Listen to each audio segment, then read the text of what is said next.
Защо го увеличава? То качеството.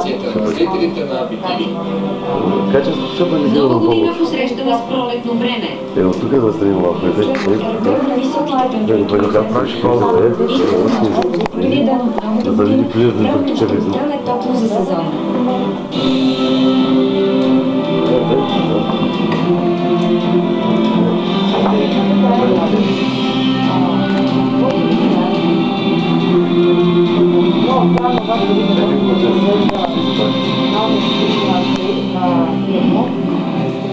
Добър вечер, вие сте с късните новини на BTV в последния ден от 2009 година. Аз съм Гена Трайкова. Здравейте от мен в новогодишната нощ, аз съм Ренелита.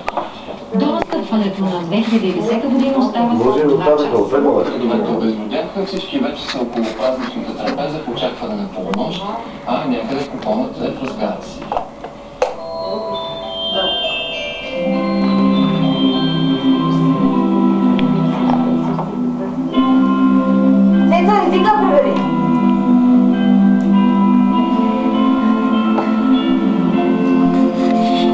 Точно при пъти трябваше и по-малко сега.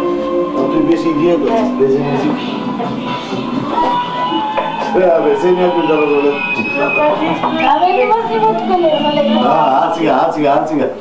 Сега, точка. Европа очаква щастливия час, за да посрещне новата 2010 година. Космонавтите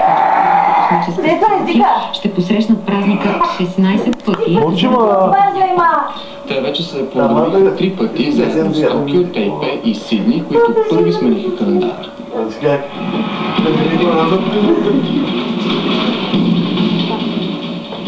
Ако има конкурс за най-зрелищна новогодишна заря, то Сидни със сигурност вдигна летвата до невиждани висоти.